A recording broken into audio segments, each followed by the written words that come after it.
Hey everyone, welcome to the Star Wars Lads Andor episode 1 to 3 review. Liam's not here today, unfortunately.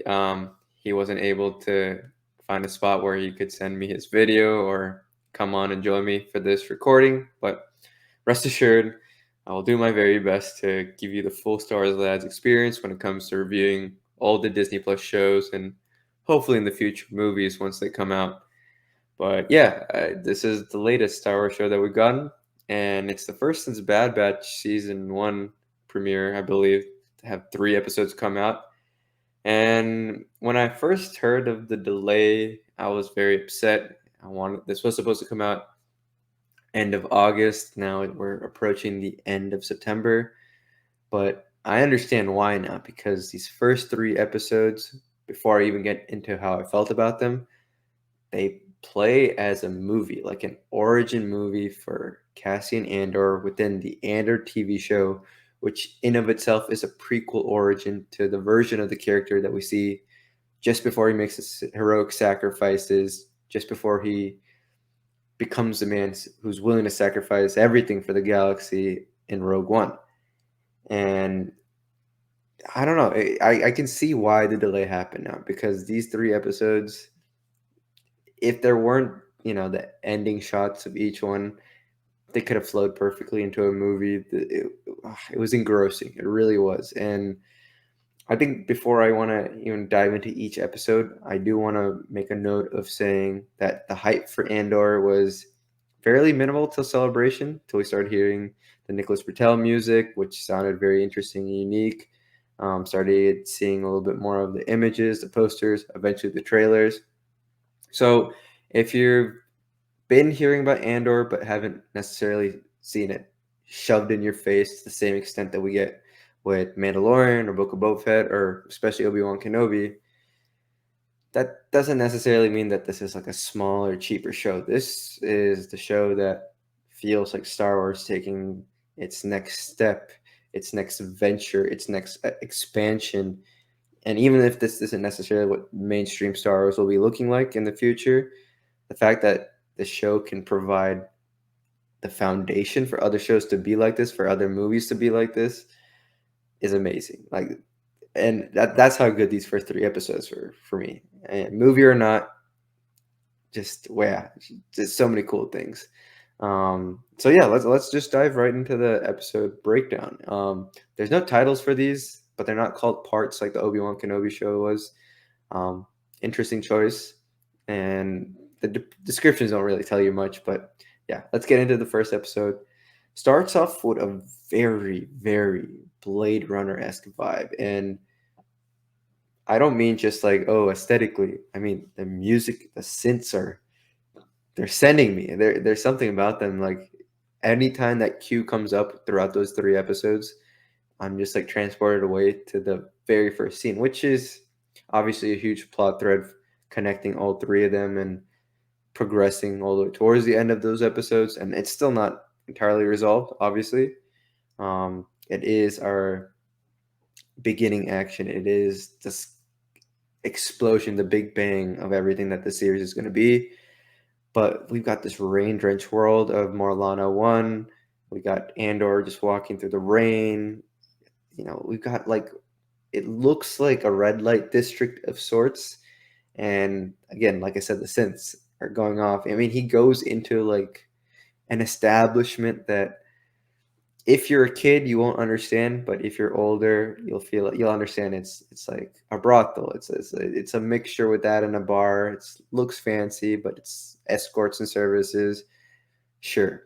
But the aesthetic that it's pulling from, that's pure Blade Runner. And yeah, it was such a weird thing to experience in Star Wars, but then it worked. Like there were still the Star Wars aesthetics built in. The synths were never truly just synths. We still had some orchestral backing music blending in and whatnot. So that was all very cool. The I mean, the big thing I think you have to take away from this first episode, especially with that beginning scenes, is that it's a lot more dramatic. It's not necessarily action heavy of a series, and yeah, we do get the action of if you're watching this, it's a spoiler. of Andor killing the two corpsec guys, one by accident, the other because he's not even supposed to be here. He's revealed information about himself that he shouldn't have told anybody, which is revealed later on by episode 2 and 3. But I don't know, it's engrossing. Just past the aesthetics, just to see this man already be this ruthless killer. And it's a little bit more of a desperation thing instead of like a career move at this point for him. But I think what does differentiate this version versus what we see in Rogue One in this world is that he's searching for his sister. And that's a pretty interesting thing about him that we didn't really know about. We've known that he's fought his whole life against the Empire, first against the Republic, because his parents were sided with the Separatists, or at least that's how it's been explained as.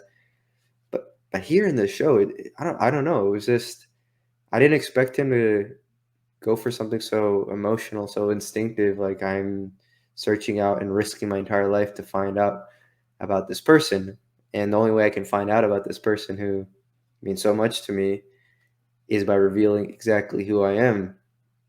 And I don't know. It's a pretty interesting and a much younger feeling Cassian already, just by going for something much more family based. Andor is very much like a loner. I know he's got K2 in Rogue One, but he feels deliberately isolated. And here it's like he's pulling away from his family throughout the first 3 episodes. But if he had a choice, he would be with them no matter what.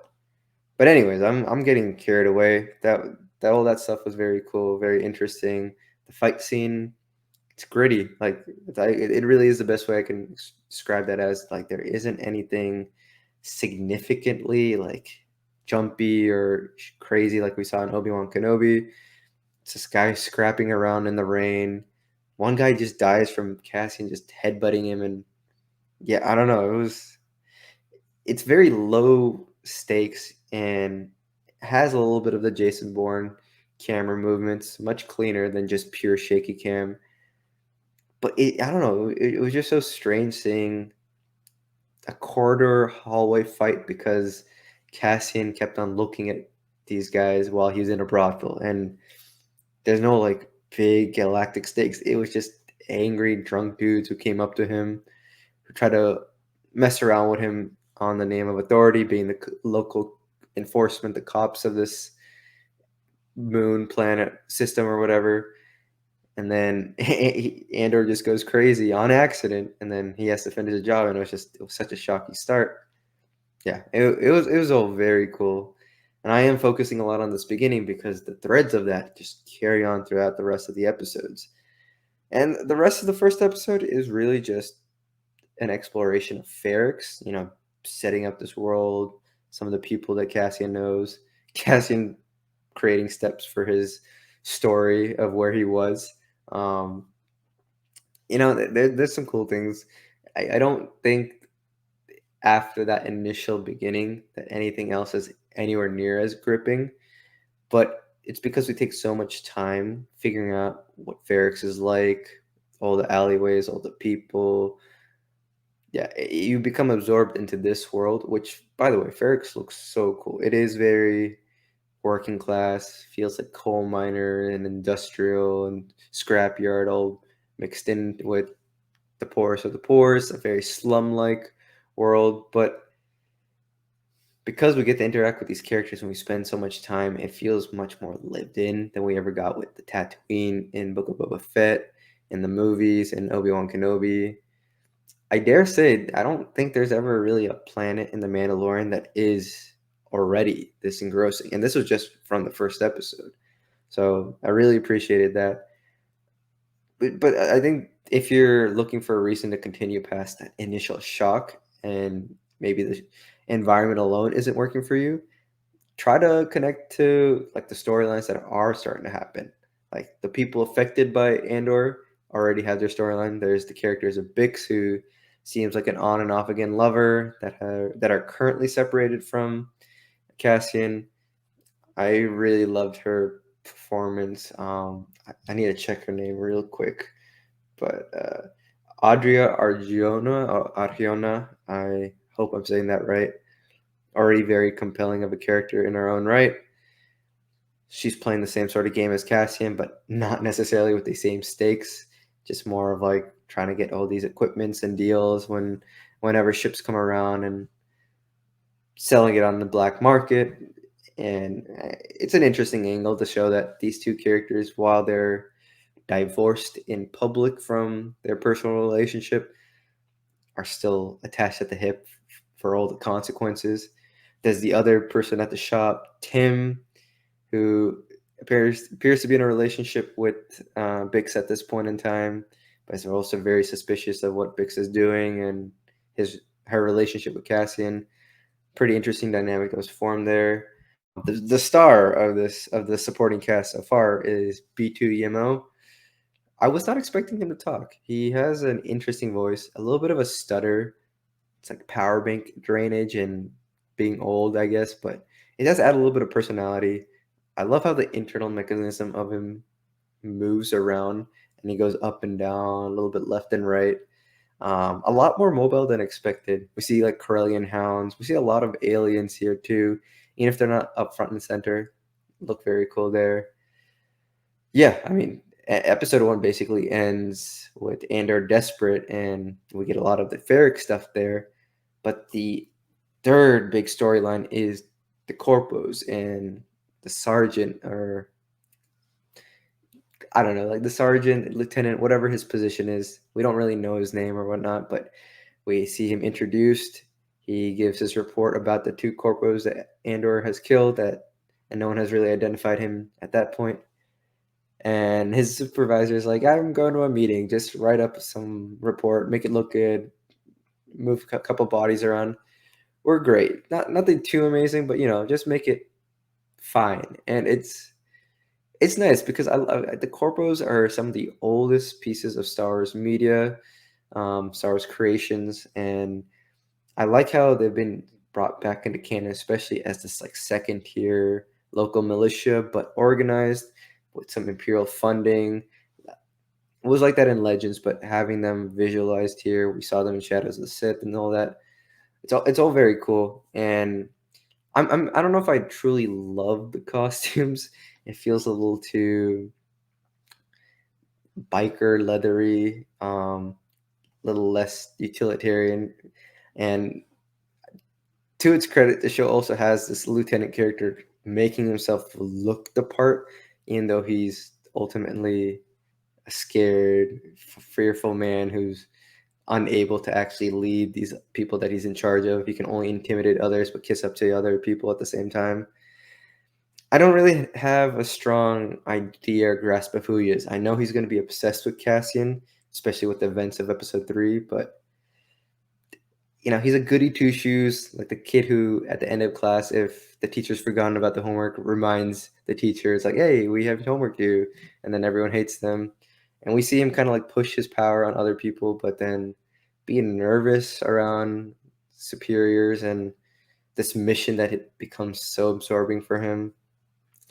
Not too much else about him in episode 1 there, but still very great, very cool. Episode 2 is a lot more Ferrix driven, and we get to see our other big character, Stellan Skarsgård's Lieutenant Rail, start to come into the story. He is the contact, but he's not really a player. He's more like a bit role at this point. He has a very funny, kind of charming interaction with this like happy old British grandpa on essentially the space train. It's a ferry down to the Ferrix town. On that note, there's a lot of Scottish, Irish, different accents in here. It's very cool to see. I wasn't expecting that. I don't know exactly if they fit, but if we're going to try to play up the corpos as being not exactly imperial, but still trying to strive to that level to some degree, even if they're not always on the same page, having different accents that are historically considered less posh makes sense to me. Yeah, we see a little bit more about the Ferric stuff, and we see Cassian intimidated by people that he owes money to. him just going across town, alien designs all look very cool. And we see a little bit more about the Tim and Bix dynamic, where Tim is trying to figure out exactly what Bix has been doing. Once the news comes out that they're looking for Cassian or a male from Cassian's homeworld, then he, in a drunken stupor because he misinterprets the relationship and he's upset about what Bix is doing, reports him. After that lieutenant sends out the message. Kind of interesting. I don't know if I really love that. It feels like a weird jealousy angle that feels a little rushed there, but I think it works because ultimately his character is shot dead. I think that is the whole point, that this drama of this like worn down people who are constantly stuck in routine that breaks down their bodies slowly and slowly, and life is never truly going to be amazing for them. Drink their sorrows away, get jealous about little petty things. They're all technically in the corpus control and sector too. So if the corpus themselves are living horribly, this guy Tim probably with his salvage shop isn't doing too much better there. I'd say this episode also slows down a bit because we focus a lot more on Cassian's flashback story with him on the planet, with which we got glimpses of in episode 1, but here we get to see him with the teenagers, kind of going for that towards that crashed ship. He leaves his sister behind, and I started to feel the lack of language shown. I don't know if it's because I put the subtitles or not, but because we don't really know exactly what they're saying, it makes that the acting a lot more of a focus there, more the body language, what's going on with these kids, and what's going on between Cassian, or Casta as he's known to his sister, and what his sister is trying to convey. And I think that it works. No denial there. I just am curious about why we didn't get any specific words, like even if they don't speak Galactic Basic, maybe we hear it like in episode 3, someone say "Psst, Cassian." So they clearly have some grasp on that language, and for an audience to of all ages to be fully absorbed in those flashback scenes, I think a couple of lines would have been helpful there in English for us. But it was building into something interesting. But for episode 2, as engrossed as I am, as I've been repeating and rambling about here, it is the episode that kind of pulls back on the pacing, what everything is set up in episode 1. You almost start to feel like there won't be too much consequence to what Cassian did.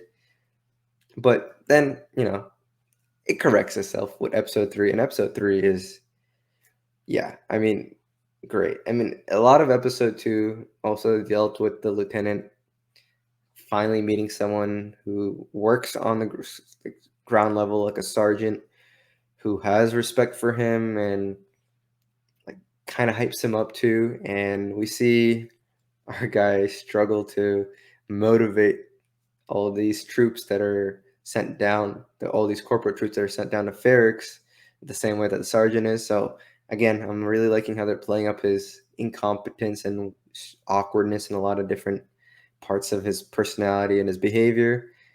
But once we get to episode 3, I think we get to see a real glimpse of like the psychoticness that I feel like is brewing with his character. The corpo stuff is all very cool. It's definitely leaning more on like local cops and militia abusing people, kind of stepping in, playing a little bit more into like a 70s New York cop who plants evidence to cover up for their tracks, sort of kind of characters. Straight up, one guy kills Tim because he sees him, Bix sees him and the rest of this team chaining up Bix and hitting her against the wall, and he's like, "What are you doing?" And then shoots them. This team had already grabbed Bix, which is like, everyone's running. Why are you soloing her out? It's kind of weird, but again, just to show off a little bit of their brutality and whatnot. But then we get to see him jumped by Cassian after everything that goes with Luthen, and we get to see this lieutenant just be so scared for his life, obviously, but shell shocked in realizing that, you know, that he caused this all these team members who were supposed to look up to him to die, to be severely injured, and now he's got like this trance on wanting to kill Cassian, to capture him at the very least. So that definitely moved the progression with his story. His is the most visually dynamic, but it's not necessarily the most plot wise progressed in this 3 episodes. So I'm glad where they finished off with that. The big thing with this episode is obviously when Cassian meets with Luthen. If you've seen the 9-minute preview with Rogue One, it's basically the majority of that is that scene there. It's fleshed out a little bit more. I can't say much more about it. It is great. It is cool. And a lot of the episode is leading into that is Cassian again trying to get money, trying to balance people that he's already double crossed and owes so much money to get him to that position, to get him off the planet. We get to see a little bit more of the Marva dynamic, his adopted mother, and the flashbacks with her rescuing him. I thought that was all very cool. But in in a way, she does also create the separation from him and his sister, and she couldn't have known that. And this kid wasn't speaking basic with her. Interesting, not, some cool things there. The action here is really cool. Once we see the corpos land, I love the ship's design, the carrier that they're on, and then them flying to the planet. Yeah, the planet Ferrix also seems to have like this code that they kind of hit on metal pieces around whenever they're being invaded by even the corporates who technically have authority over them. I thought that was a pretty interesting way to look at it. I don't know. I'm rambling here. It would definitely help if Liam was here to I could bounce things off here. I'm trying to just tell you guys exactly all the things that I liked. I mean, it was all cool. Luthen's ship is very cool already. Um, I don't know. He feels already like a master manipulator, even if he has good intentions. But I feel like he's gonna be everything wrong for Cassian at the end of the day. He's gonna make Cassian, who we see in Rogue One at the beginning, just accepting orders to kill people and just to stack up the body count. And this Cassian, while he's making a lot of dumb mistakes, he's not exactly a killer. He has to kill, but he doesn't want to kill. And not being forced into this life because it is really his only option. A lot of the ending shots cutting back between his first departure and arrival at Ferrix with his new adopted mother, and then Marva in present day, kind of feeling that disconnect is truly about to happen, that he's going off on his own. Yeah, it is touching because we now know that the last vestiges of like a man who is troubled but still cares deeply about the people around him can't really go back to his life before. So yeah, I mean it's very interesting. I don't know really how much they're gonna go back to Ferrix. It feels like they have to because characters like Bix don't seem like just 3 episode characters. She feels like she could still be an interesting way, an interesting conflict, and she could be used as like a political token or piece by this lieutenant character in the Corp Sec to bring back Andor, he's definitely going to spend this whole season hunting him down. But what is Luthen got in store for him? We still haven't seen Mon Mothma yet. We still haven't seen anything outside of Ferrix and Malorna 1. But either way, engrossing. It's not the Star Wars that it really isn't. But if you give it a chance and sit with it, the more I think about it, all the rambling that I'm doing here, yeah, this is the Star Wars that I want to have at least as a companion to all the fun Filoni, Favreau stuff that we see in Mando and Rebels and all those shows. That's also wonderful. But if I can still have something like this Andor show, yeah, I will be I won't even care what other Star Wars stuff happens because then I know I can pick and choose depending on my mood which sort of series or movie that I want to watch.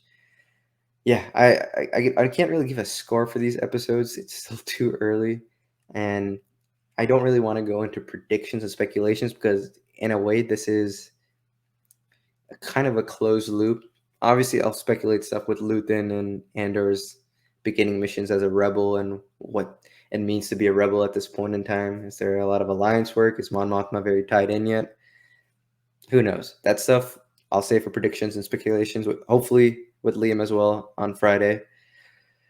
But yeah, overall, my review, I loved it. I really, truly am enamored with what this show is already showing and the potential that it has. I hope it does go a little bit more episodic and still has these throw lines going through. But it would be nice to see like what those Imperials are doing that we see in the trailer, what Andor is doing with all those white suited prisoners of sort, to show a little bit more of the Empire perspective instead of this smaller scale, very contained, low level story so far. And what it means for him to go from a world where he didn't speak any galactic English or basic into this adulthood where he's already messed up in so many ways, and on such a low scrum rat level, to then go into being a rebel agent, assassin, you name it. So yeah, I'm excited for what the show will jump further into the bigger stuff, but the small scale stuff already is so good, so compelling. Give it a chance. If it keeps this level of quality up, I think Andor could be the best Star Wars show this year. And I'm not saying that lightly. Thank you guys so much for watching this Andor episode 1 to 3 review. We'll have our predictions and speculation video out on Friday, and we'll be doing reviews and speculation videos Wednesdays and Fridays until the end of the run of season 1. Yeah, and if you haven't already, make sure to like and comment on this video and let us know what you thought about this episode or these 3 episodes. It was very entertaining for me, but maybe you don't feel the same way, or maybe it was even better for you. Let us know down below. Me and Liam will definitely check out your comments and reply to them. Make sure to follow us on our socials. You can find us on Twitter, TikTok, Instagram, and Facebook, or you can check out our instant reactions to each episode. I've uploaded one to the YouTube channel, to the TikTok, and the Instagram so far. And if you haven't already, you can also listen to us on audio podcast platforms like Anchor, Apple Podcasts, and Spotify, as well as so many other podcast platforms of your choice. And we'll see you guys next time on Friday for episode 4 of Andor, the predictions and speculation video.